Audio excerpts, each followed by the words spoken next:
Hello everyone. Today we are going to discuss about the development of the heart. So the heart it develops, a functional heart it develops by the third week of intrauterine life. And when does the heart develop? The heart it develops when the nutritional requirements of the embryo it cannot be met by diffusion alone. So at third week, this is somewhat how our embryonic disc it looks like. So there's a septum transversum which will become the future diaphragm. Then there is the procaudal plate which will become the oropharyngeal membrane. Then we have the notochord, primitive knot, primitive streak, and the cloacal membrane. So where does the heart develop? The heart it develops in the cardiogenic area. Now I will give a brief idea about how the cardiogenic area, which are denoted by Ca, develops. So there are two groups of cells which are involved. So first we have the progenitor heart cells. The progenitor heart cells, it's located in the epiblast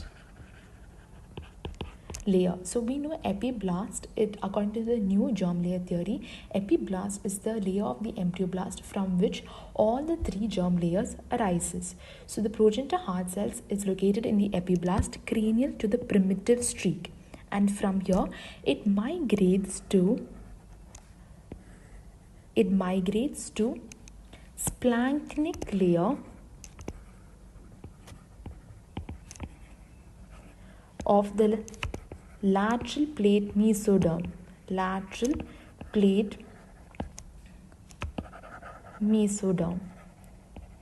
So the progenitor heart cells it migrates from the cranial end of primitive streak to the splanchnic layer of the lateral plate mesoderm, which is located at the cranial end of the procaudal plate. So we can say that the heart it is mesodermal in origin. So that was our first group of cells.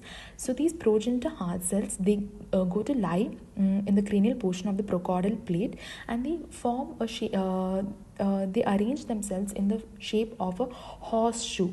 In a horseshoe shaped manner they arrange themselves, the progenitor heart cells, to form the primary heart field in a horseshoe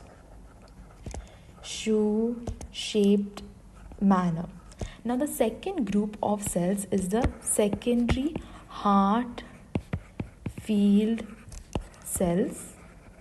They also arise from the splanchnic layer of the mesoderm, but that part of the mesoderm which is close to the pharynx. So these two, the secondary heart field cells and the primary heart field cells, they arrange themselves in a horseshoe shaped manner cranial to the procaudal plate. And a very important concept that we need to understand is that time itself, and this migration of the cells, it occurs around 16 to 18 days of the intrauterine life. So at this time itself, when they arrange themselves in the horseshoe shaped manner, that time itself it's determined which cells form which part of the heart, and they arrange themselves from the lateral to the medial order. That is known as establishing the laterality.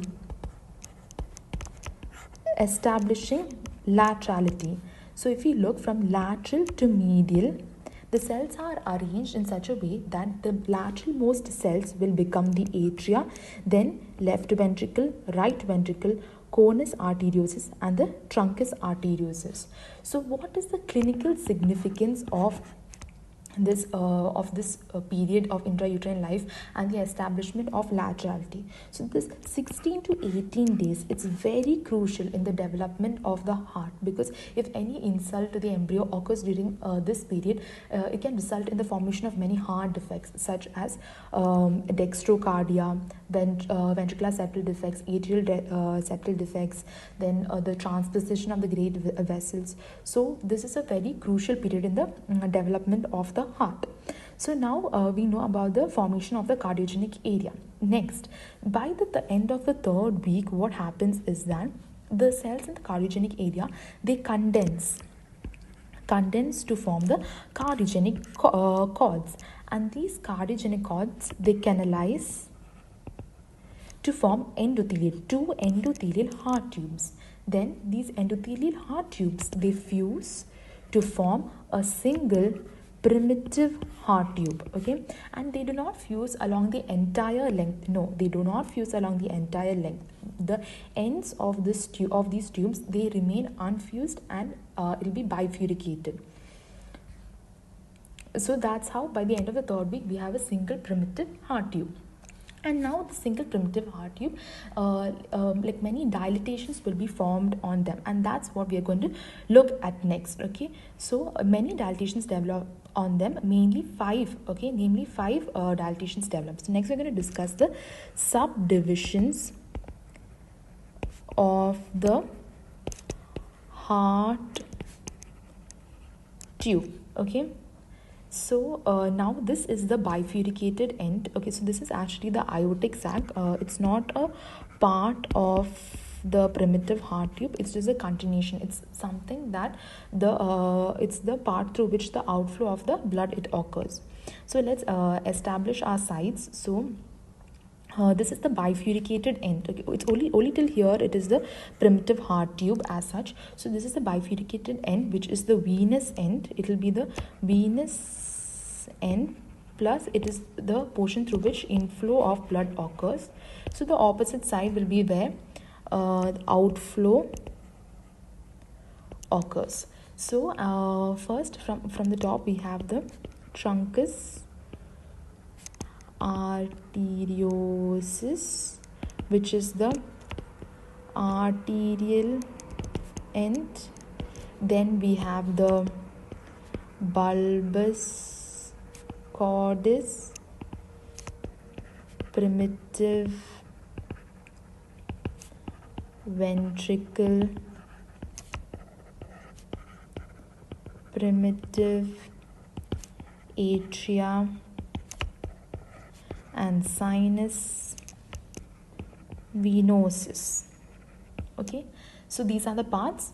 At the arterial end we have the truncus arteriosus, which is connected to the aortic sac, and this is the arterial end. There's the outflow of the blood occurs through this end. Then we have the bulbus cordis, primitive ventricle, the primitive ventricle, primitive atria, and the sinus venosus. So now we will determine the fate, or the what these dilatations, what they will become in the adult heart, or in the next stage of the heart, what will become, okay? So now we talk about the fate. So we'll start from sinus venosus. So sinus venosus, we can see there is a body. There's a body, and there is a right and left horn, okay? So the left horn, okay, the left horn, it will become coronary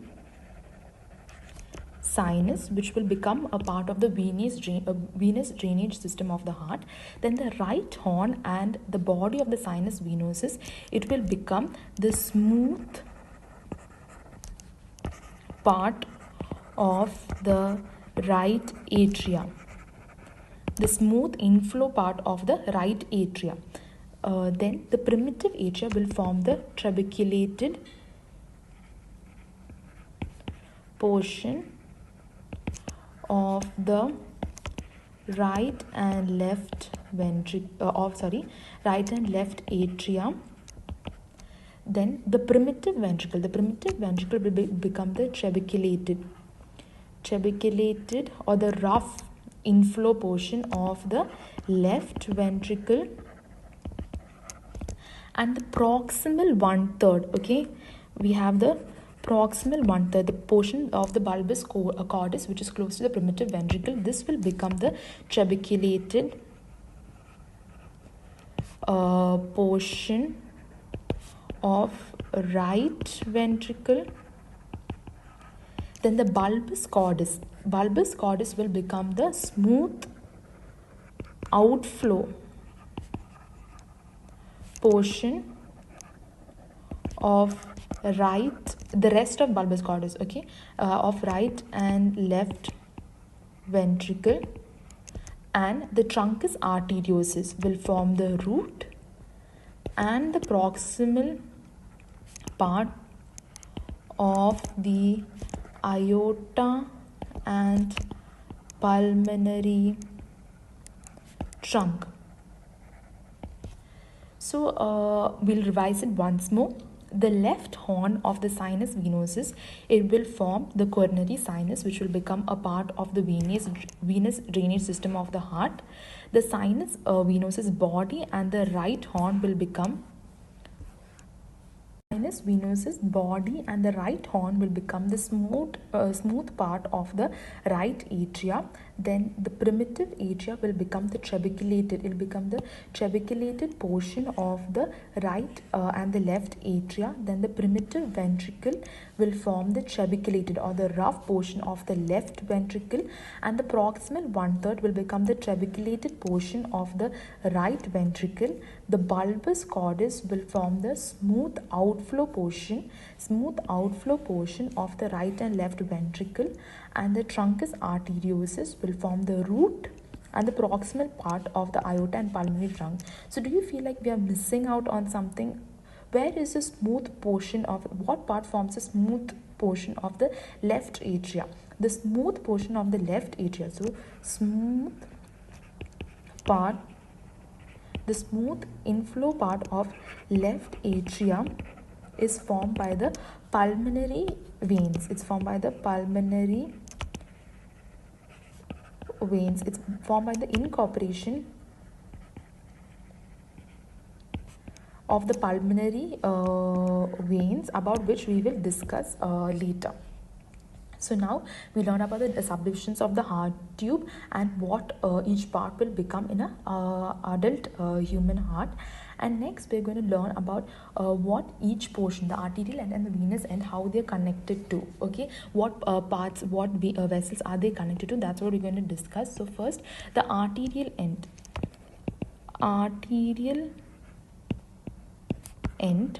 So over here we have a bulbus cordis, then we have the truncus arteriosus, then we have the aortic sac. So this is where the primitive heart tube ends. Then we have the aortic sac, and then that will flow into the horns. Okay, the horns of the aortic sac, and forms the first pharyngeal artery, and then that connects to the respective right and left dorsal aortae. Okay, and now the venous end. Venous end, we have the primitive ventricle, the primitive atrium, sinus venosus. So sinus venosus, we know there's the body is there, then we have the right and the left horn, and each horn, it is divided into three important the right and the left horn, they receive blood from three important veins. That is the vitelline vein, which receives blood from the yolk sac, umbilical vein, which receives blood from the placenta, and common caudal vein, which receives blood from the body wall of the embryo. Okay, so now we know this, the development of the heart till now, like the primitive heart tube, it occurs during the third week of the intrauterine life. So we know something important happens in the fourth week, and that is the folding of the embryo, the formation of the cranial and the caudal folds and the lateral folds. So obviously, because of the cranial fold, the orientation of the heart tube, it will change. So that's what we're going to discuss now. So initially, before the cranial fold, how the orientation is that the heart tube, it is on the floor of the pericardial cavity. So the pericardial cavity, it is formed by the intraembryonic coelom. Intraembryonic coelom. So the pericardial cavity develops from a portion of the intraembryonic coelom, and the heart tube, it develops. The developing heart tube, it arises in the floor of the pericardial cavity, and the heart tube, it lies caudal to the septum transversum. So after the cranial fold has occurred, what are the changes? So obviously the pericardial cavity and the heart tube, the orientation changes. The pericardial cavity the heart tube, it lies on the roof of the pericardial cavity, and the septum transversum now lies caudal to the heart tube, or the heart tube, it lies cranial to the septum transversum. So now that we have established the orientation, now we'll discuss how the different layers of the cardiac wall it develops. So till now what all we discussed: the development of the cardiogenic area, then the formation of the two endothelial heart tubes, then the fusion to form a primitive single heart tube, and how dilatations develop, the fate of each portion, and about the arterial and venous end, and we learned about the orientation, okay, how it changes with the cranial fold.